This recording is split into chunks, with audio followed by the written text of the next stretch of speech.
Hey y'all, this is AL Big Madame and Cinnamon Sugar, and I am on my way home from work. I'm not going to the drive-through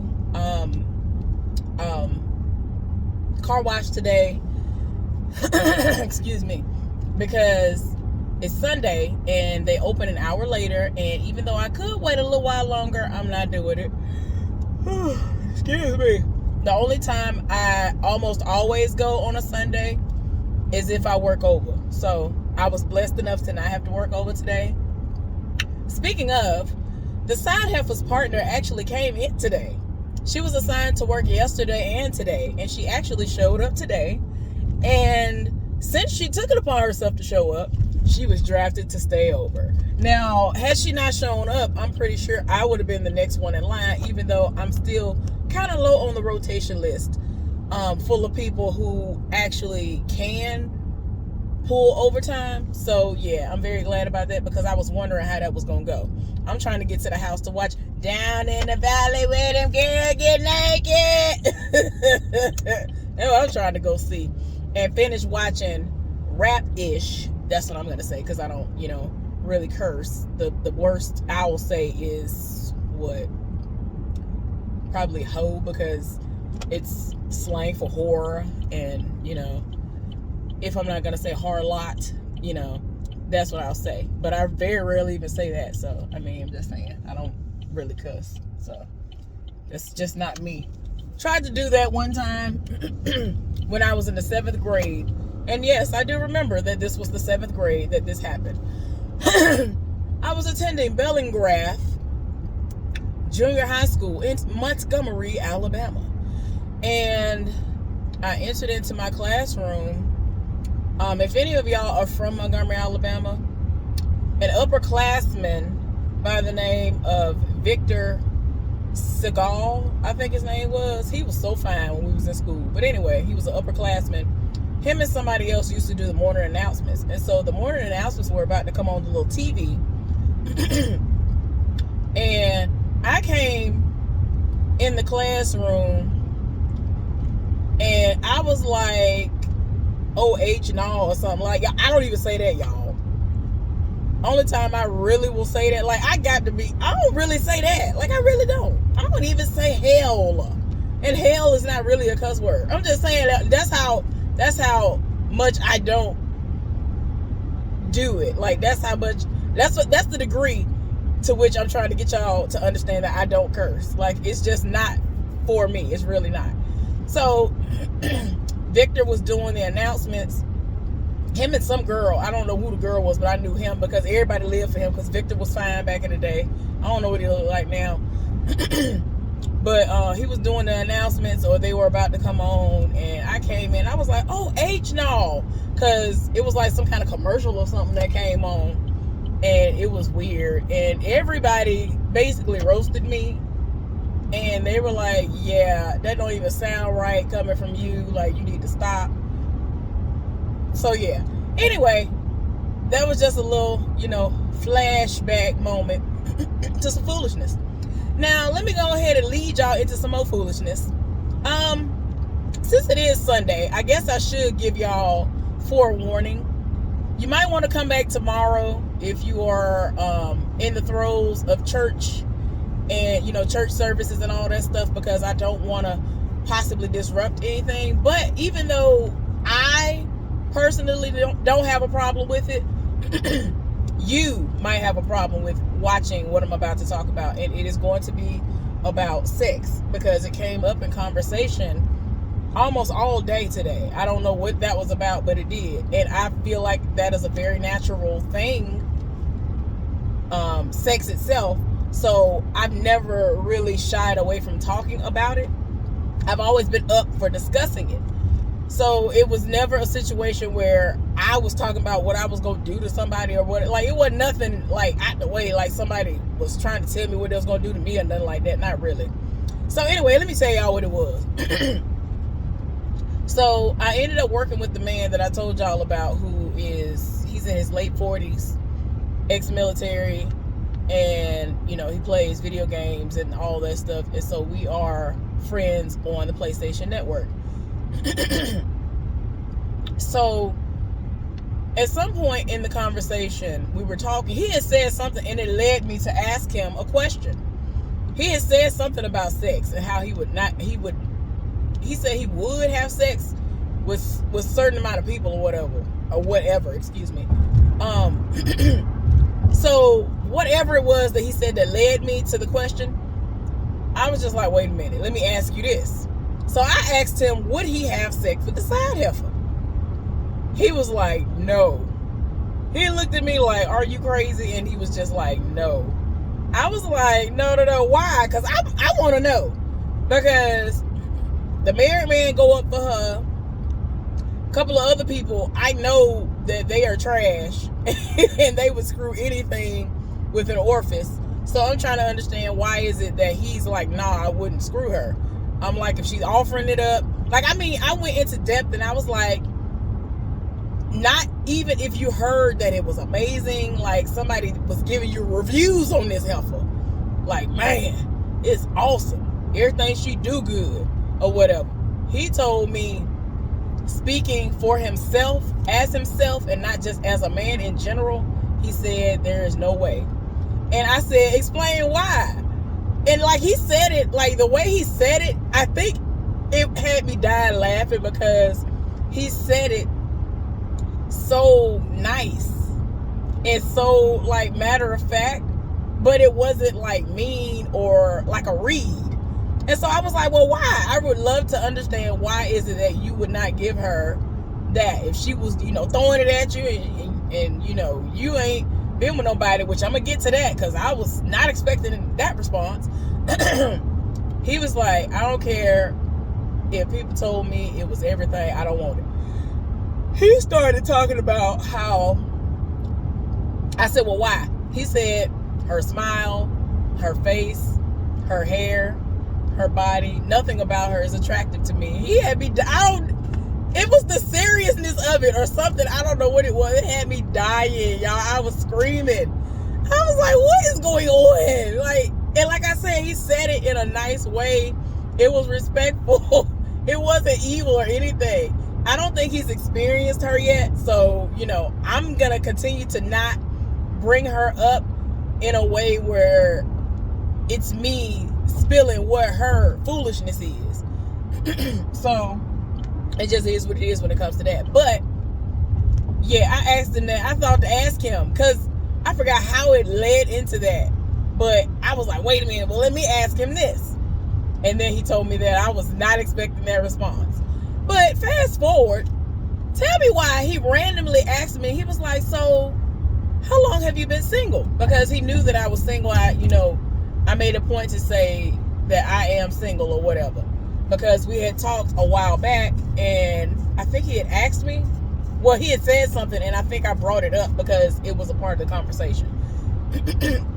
And so I was like, well, I've been single. It's about to be 3 years. Within the next couple of months. And he was like, oh, really? I was like, yeah. So he was like, wow, okay.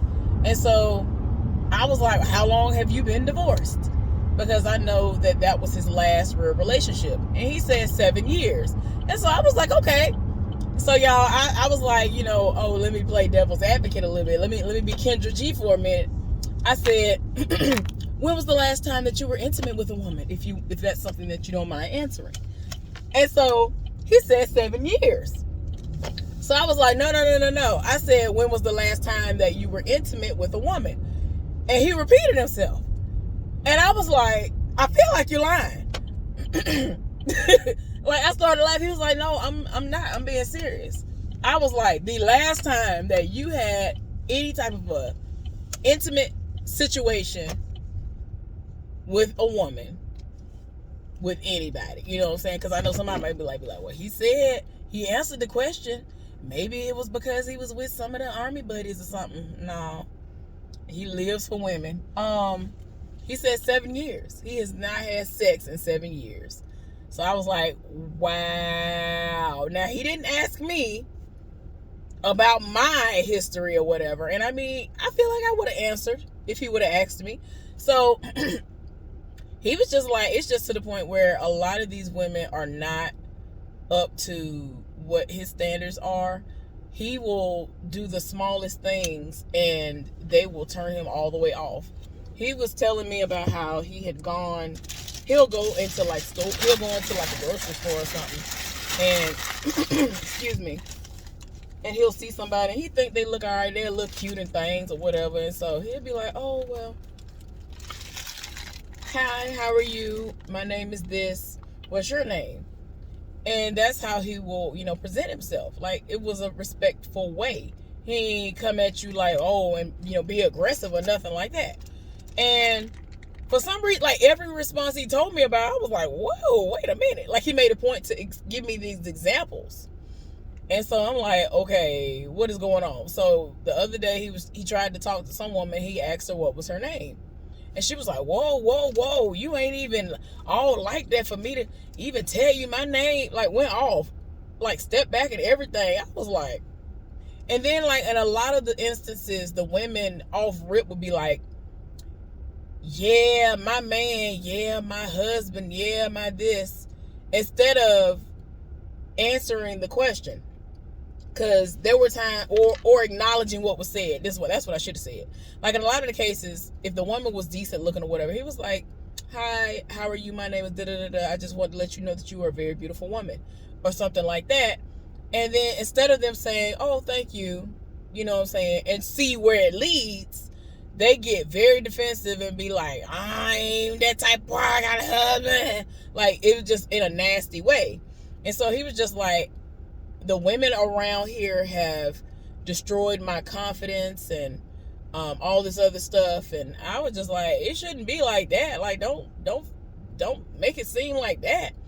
I told him, when it comes to me, I'm tired. So I tell them off rip, I am single and looking for nothing. I bring nothing to the table. So you can continue to go on down the road and find another dummy, because I'm not her. One of the things that he approached me with, where he was like halfway serious, was he was like, I have a question. I said, okay. He was like, yeah, I'm gonna need you to see, can you hook me up with a sugar mama? And so I looked at him and I thought about it. Like, I really was thinking. He thought that I was joking. I was serious. I had to think about it. I was like, wait a minute, have I actually crossed paths with some sugar mamas as of late? I know that I have come in contact with several sugar daddies who wanted me to be their sugar baby, and I was just like, nah. And I explained that to him, and I was like, I don't think I'm remembering any sugar mamas, but definitely came across a lot of sugar daddies. He was like, yeah, I'm pretty sure you have. And so I told him about the classic incident that happened to me, which was when I was attending Alabama State University, and I had went to the gas station. I was getting some gas, and I was in my vehicle. Sometimes when I was living at home, sometimes I would leave out in my car if my mama wanted me to go out on purpose to fill up her car, or I would go in my car because I was going out running errands, doing whatever, about to go hang out with my friends, go get groceries, whatever it was I was going to do. Now, I'm living in the country. We're from the outskirts of Montgomery, but it's still Montgomery, right? So for me, I had stopped up there because I needed to get some gas, and then I went on the inside to get some other stuff. So I'm waiting on something. I think I had to go get an order of something for my mama. And this man approached me, and I told him this exact story. I said there was this man, he was clearly older. I think at the time that man had to have been at least late 40s, early 50s. He approached me with a key fob in his hand for a luxurious vehicle. I think it was like a Mercedes-Benz or something, child. It was outside. I saw it or whatever, because I had to see it on the way out when I left. Showed me the key fob, and then made a point to drop his bank receipt. And I was just like, okay. Like, so after those things flashed in my face and I didn't move a muscle, he was like, I see you a college student, because he was one of them people who, he was watching me when I got out the car. So he was watching me walking to the store. Everybody, I keep trying to tell y'all, I got booty for days, years, months, all of that. It just, they gonna look. And even though I'm fat, I apparently have a shape, and those are the words that are always told to me. So even though I'm fat, there's a shape there. And so they looking at me walk. I'm not trying to twist and all this other stuff. I'm walking normally. So this man has apparently watched me walk into the store. So he done rolled up. Like, he done bypassed everything. He came straight up to me. He ain't go pick up nothing, try to act like he was shopping, and none of that. Just walked straight up to me. And so he picked up the receipt, the little print off, the balance, I guess you could say, whatever it is, for his bank or whatever. And I was like, okay. So he gonna show me this, and I was looking at him like, okay. This man proceeded to say, so I just want to know if you would allow me to take care of your tuition and books, because I know they expensive. And I'm saying to myself, how you know I'm in college? He was like, I saw your card there. He saw my little Alabama State thing. You know, we got to buy those whenever we park on campus. He saw my little decal. That's what it's called. He saw my student decal in my windshield. So he already knew I was in college. So he was like, I know tuition expensive. I know books are expensive. Then proceeded to tell me that he was going to give me like a $2,000 stipend every 2 weeks or something like that, or every month, whatever it was. On top of any other little gifts and stuff he wanted to give me. And all of that would be mine in exchange for a little time, a little attention, a little bump and grind and all that stuff from time to time. And I was just like, I'm not moved by your money, sir. My tuition has been paid. My books have been paid for as well. I'm good where I'm at. So he thought that he was going to be able to buy me, and it didn't work. And so he was confused. So he gave me his number just in case I decided to change my mind. I proceeded to throw it in the trash, and I left out because, like, nah. And so when I told old boy that at work, he was like, wow, that's very commendable. Like, as I was telling him every little thing that this man offered me, he proceeded to turn around and like fake like he was shaking, because he was just like, man, I would be the sugar baby. Like, what? If somebody was giving me all that, offering me all that, oh, I'd be the sugar baby. I was like, sir, that ain't me. I'm not here for. I just ain't ever been that person. It ain't never moved me. But what always kills me is that the heifers who don't deserve nothing are the ones that they throw all their money at, whether they getting something or not out the deal. I'm talking about real money. And I just be like, oh, must be nice for you not to do nothing but exist. And they give you all that. I ain't hating. I'm just saying, it just ain't for me. Because I know that at some point, they going to want something from me, whether they already getting something or not. It's going to come at a price. They going to think I'm a hoe. They going to think something going down. Other people are going to find out about me because I'm pretty sure they're going to want to take pictures with me as proof that they've been with me in some way. And then they're going to show they cat daddy friends. And I ain't got time for it. It just ain't for me. It's not. I've had several men to approach me in that way. It's just not for me. The money is very enticing because we are living in times where money is definitely needed. I need money. And when that Kronos situation happened with me at my job, it happened to a lot of people. It was at least statewide. I don't know if it happened outside of the United States, but everybody who had Kronos was affected for the last few months. They kept saying it wasn't going to take that long for them to restore it, but we had to keep doing hours manually for a while. And then they finally brought it up. This went down like the week of the Thanksgiving holiday. And then I think it finally was restored the end of February or the beginning of March. So they just, my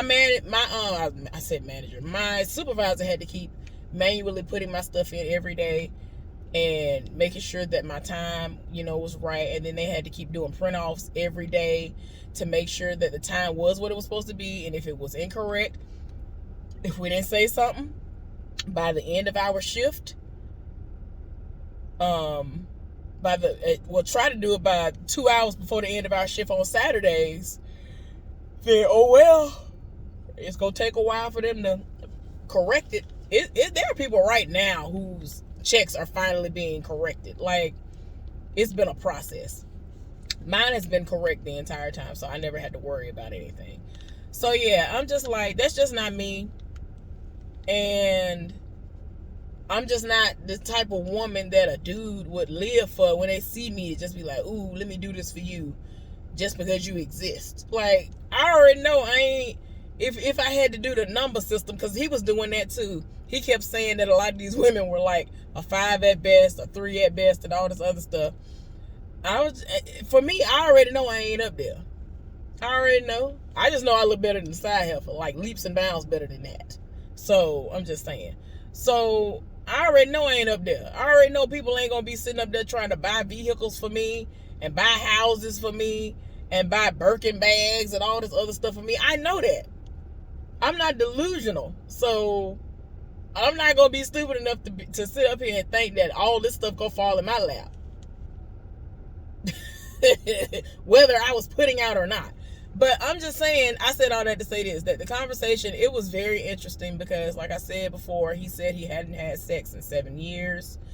The last person he had sex with was the wife that he is divorced from. He's been divorced. It's about to be, 7 years. And so when he turned 40, that is when the sex was over with. 39 years old is when the last time he had sex. I'm 38. He is now 47. So yeah. About to be 47, I'm sorry.